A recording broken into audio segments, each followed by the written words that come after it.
Prophecy Club. Yes, I know there's lots of things going on in the world with Syria, and I talked about that, and I may interrupt this series that actually we've already started, talking about the Ark of the Covenant, and also other discoveries that Ron Wyatt have made. Now, let me explain why I'm about to do what I'm going to do.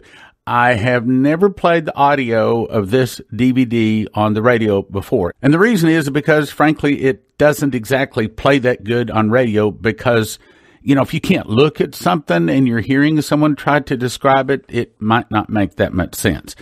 On the other hand, I don't think that this DVD, or now it's a DVD, it was originally shot in VHS, has got enough people getting it.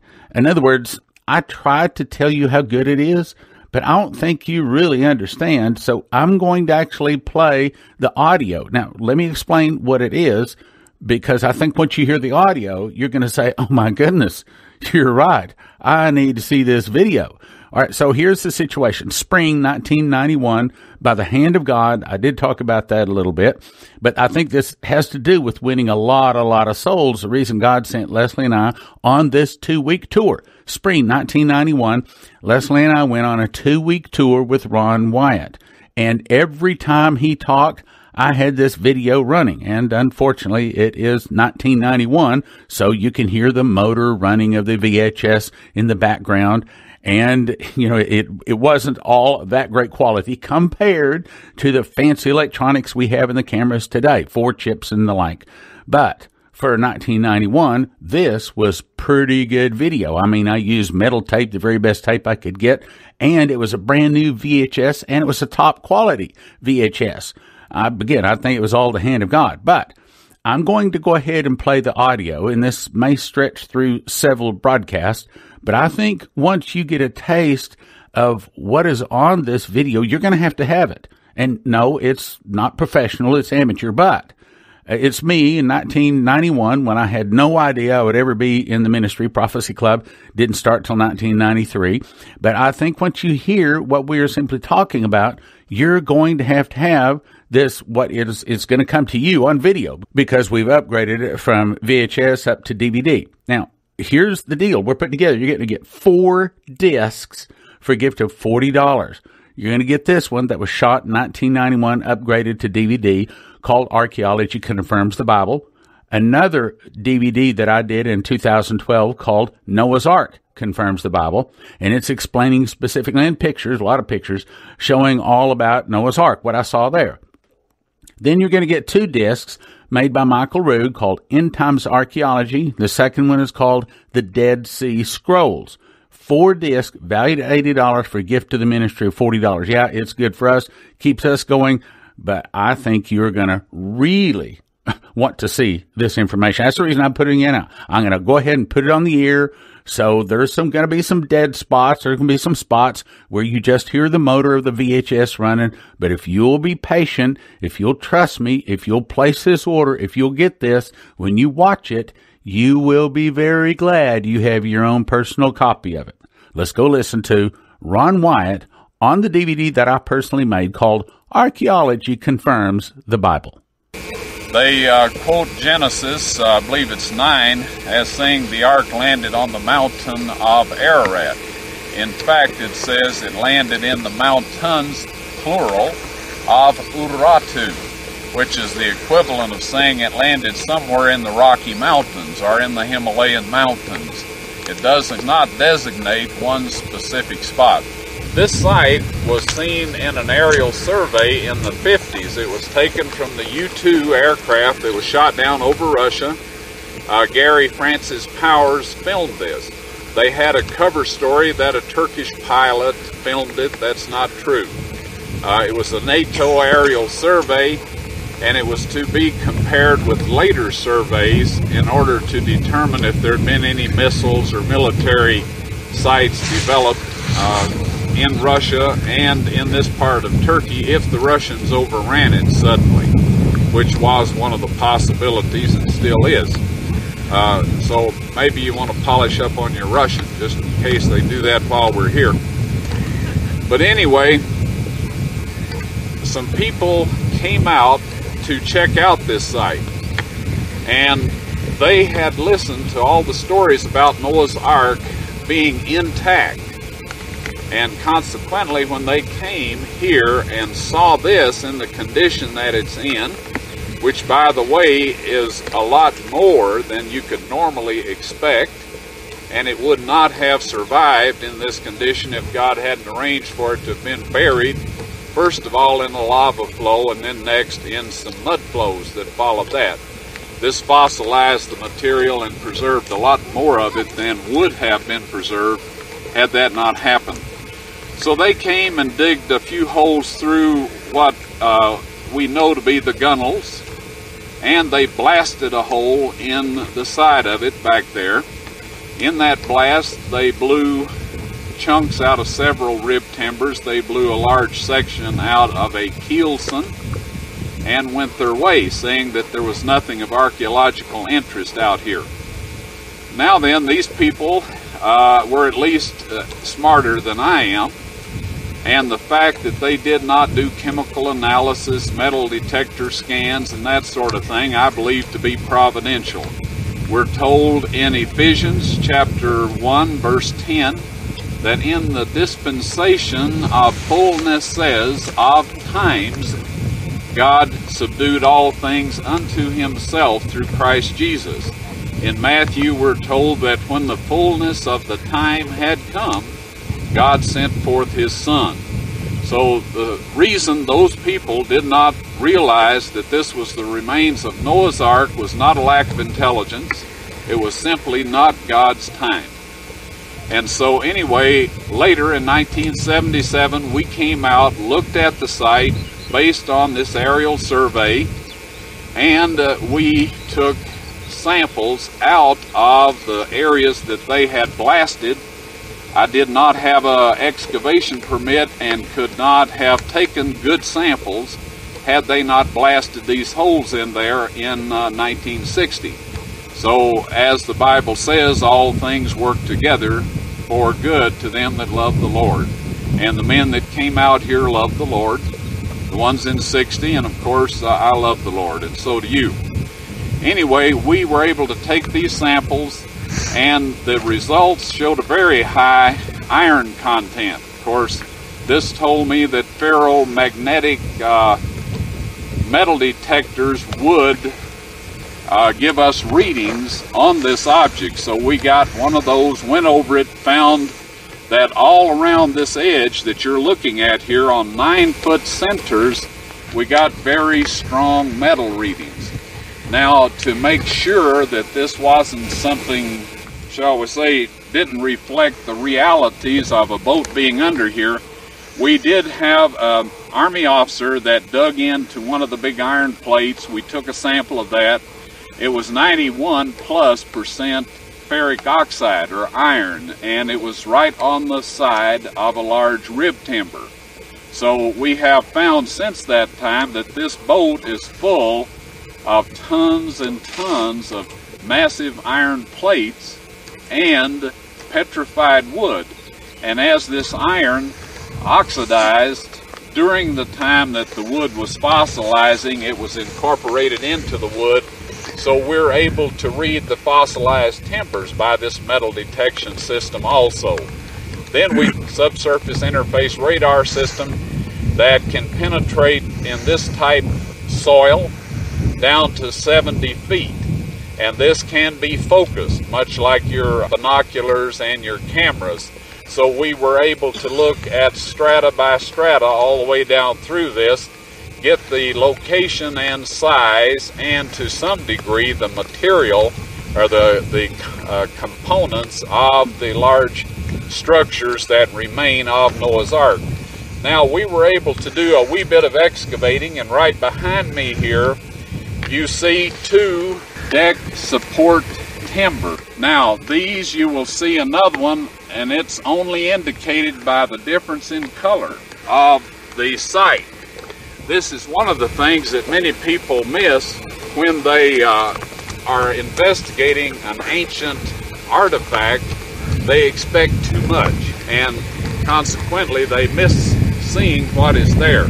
Now, there's a light colored lump up here. This is a vertical timber in the boat, right behind this deck beam or deck timber is the end of another timber, and right to the right of it is yet another timber that was part of the massive railing that went around the boat.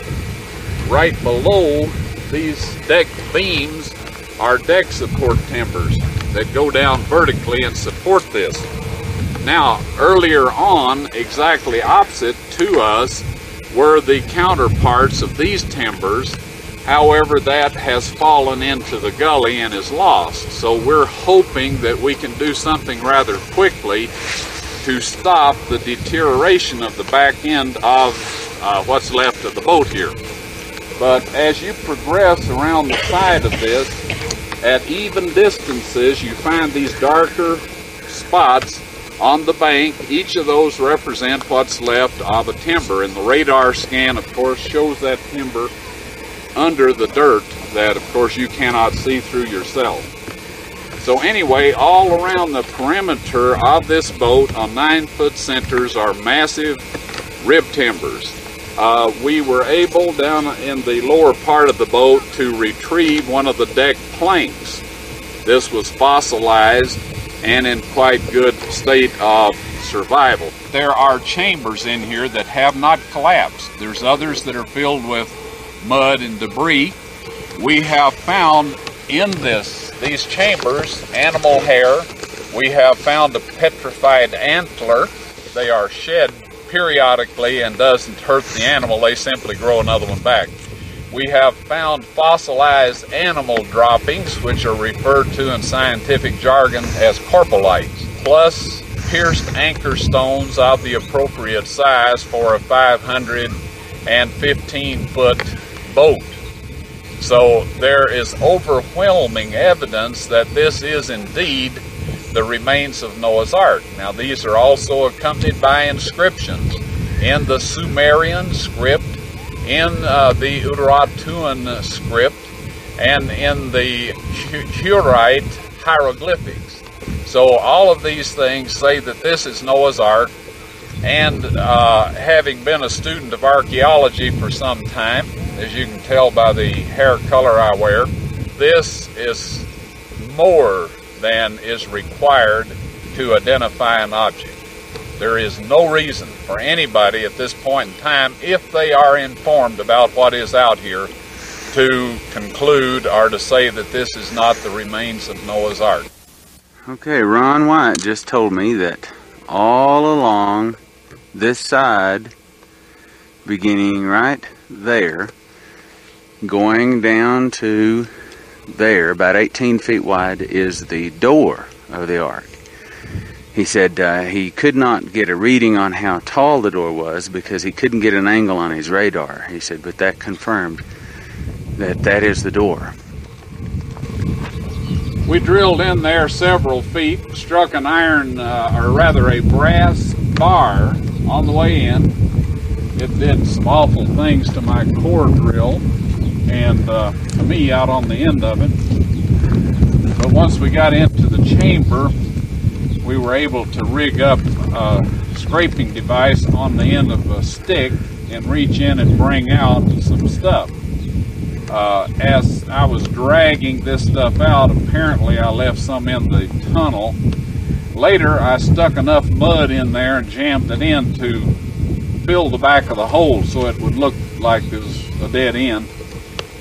And Marinelle comes along, reaches in, and pulls out some stuff with an animal hair in it. Well, we took this home and kept it, videoed it, and all this sort of thing. And along comes Dr. Roberts and gets into this stuff, and I guess he probably found 25 animal hairs, one of which was bright red. So we don't know exactly what these hairs came off of, but it's very obvious that they're animal hairs, and they came out of this hole. Now then, at some point in this excavation, we would like to think that we can make a pathway or a walkway through the hollow part of the boat so that people can walk through and see this. Folks being what they are, however, we're going to have to use glass or something to separate the walkway from the remains of the boat so people can't reach out and help themselves, but that's one of the things I'm hoping to do in our excavation. Slick, the gunnel is right behind that, and if you flake this whole thing off right here, you can see some fairly well preserved gunnel right behind it. And when we start excavating, we will do some of that. Quite parallel or level and flat, you're quite close to. Now, this stuff has not petrified to the extent that it is solid as the piece I have back home. Consequently, when it rains and that sort of thing, it erodes some of the actual structure away here, and that's why it's pitted and all this sort of thing. When we excavate, we'll be able to pull this section away from it, and then you'll be able to see a quite well preserved section of the hull of the boat.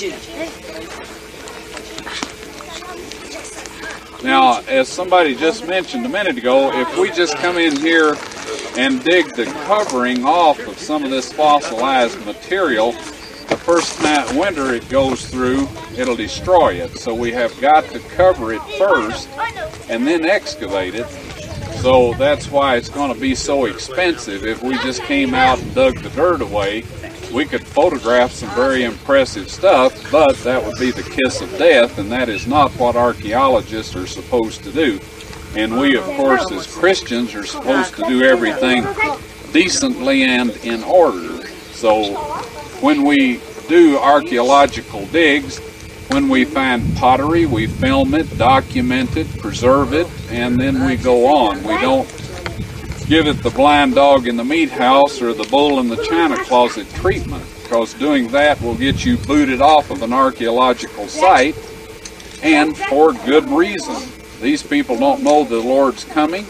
They think this stuff's going to be around for years, and we had better treat it like they want it treated, or we won't get to do the work we need to do to share this with people and witness to them about. So that's Noah's Ark, and you can see very clearly from here, having looked at it up close, that it's a boat.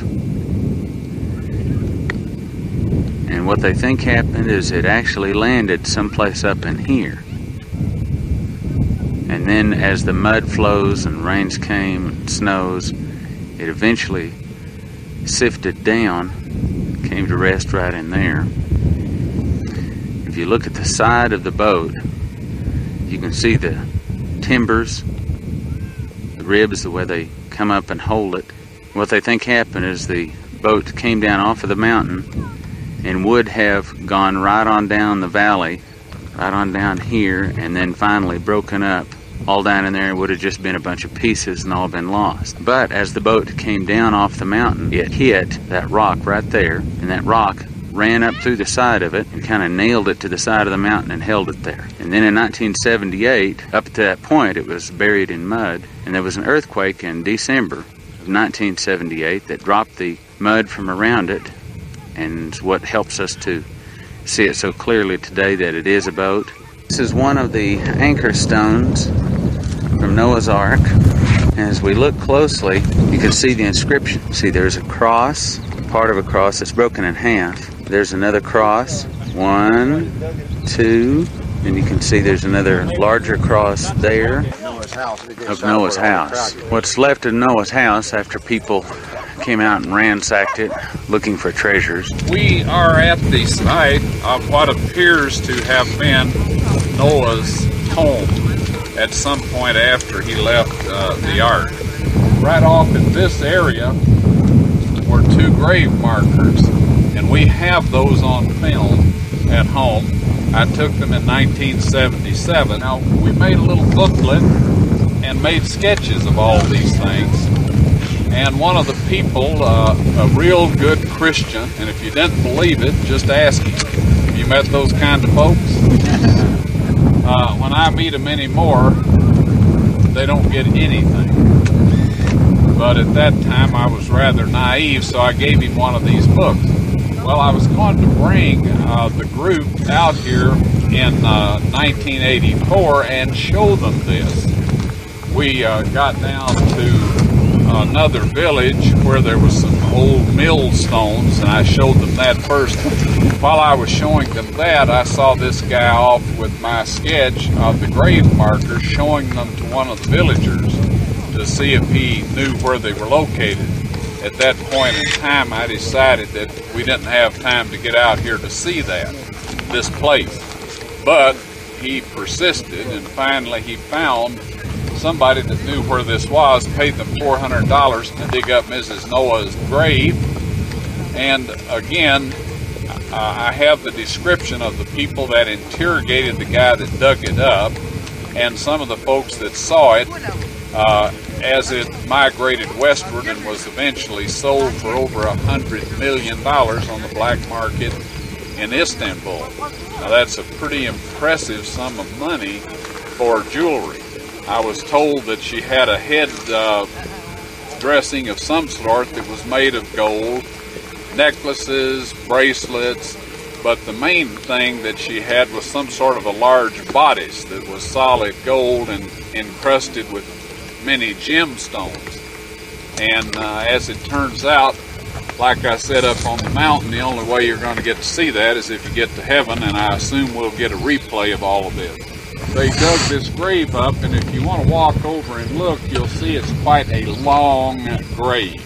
There was sarcophagus appeared in Ankara about that time that was 18 feet in length.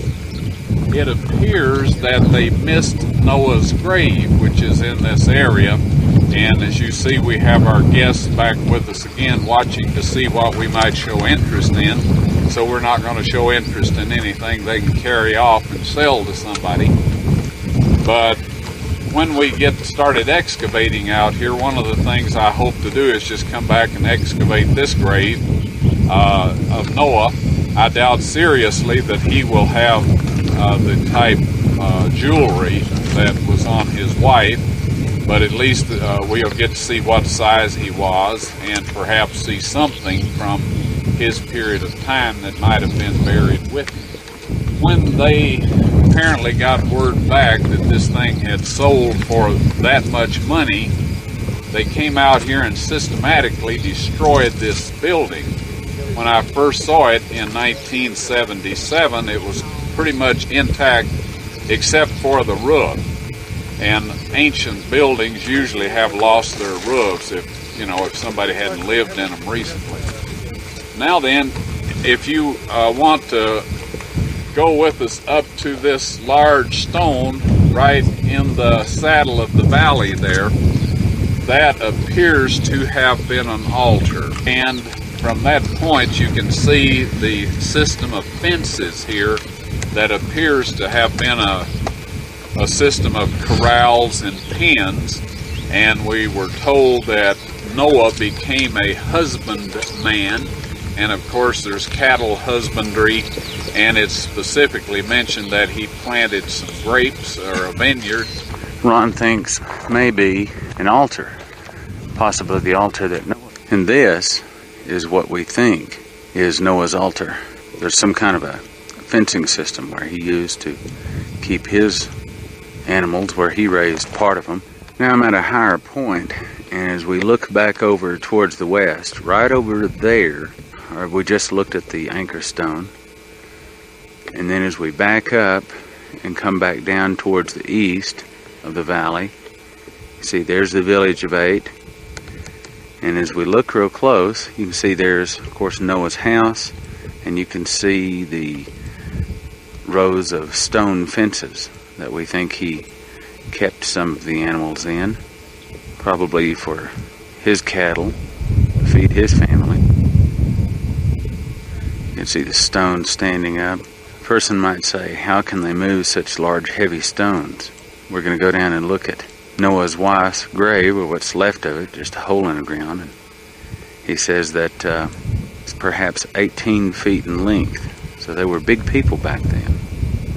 That fence was not too hard for him to build, as would compared to us today. And there's the rock that we think Noah did his sacrificing on. And I got up close and asked myself, why would he choose that rock? And as I looked at it real close, you can see that there's kind of an indentation. And there's enough room for a person to get up there and to have put wood and place the animal and perform the sacrifice. If I were going to do that, that would probably be the place I would do it in the area. He can come up here and people can see the sacrifice from miles around if that might be important to them at that time. And this area here is just a natural amphitheater. We can hear people talk from all around. And then what they think happened is this is the rock where the sacrifices were sacrificed from.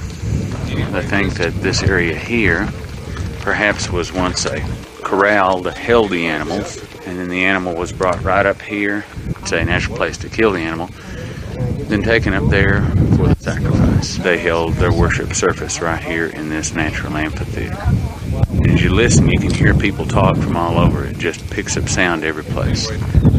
There's another one of the anchor stones. You can see there where the rope went into it. And you can see the crosses there on it, representing the 8 that survived the flood.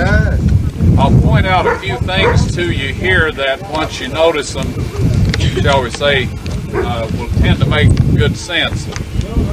This stone weighs several tons, and you'll notice the hole is affixed right near the top. A stone of this weight suspended with just that small portion of itself, when suspended in open air. I'm going to interrupt there, but I'm going to really encourage you to get this offer. Because, okay, here's the thing. When this stuff starts happening, when we really realize that we have entered the end times, now some of us know it's pretty close, but when we're really there, this is going to be really important for you to have for your soul-winning activities that will be going on then. First DVD is the amateur DVD, actually it was VHS, turned into DVD, called Archaeology Confirms the Bible. I promise you, you will be impressed with it, even though it was made in 1991. Next one is me talking in 2012 explaining about Noah's Ark, called Noah's Ark Confirms the Bible.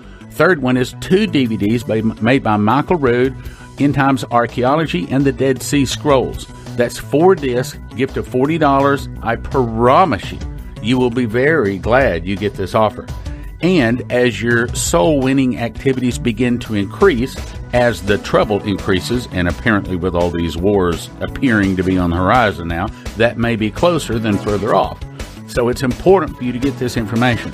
It's called the Archaeology Gift Offer, available at prophecyclub.com, of course, or you can call us 785-266-1112. Archaeology Gift Offer, 785-266-1112, or prophecyclub.com.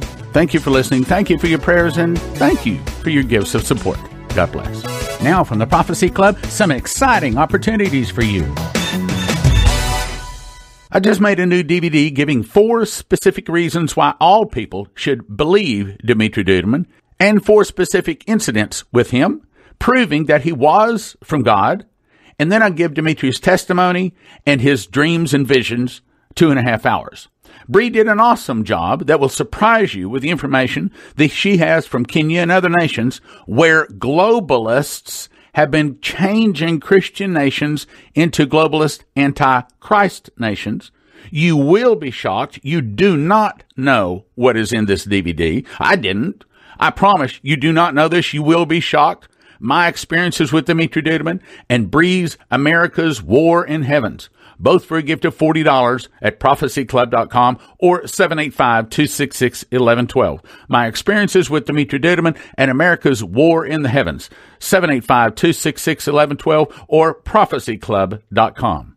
Order today.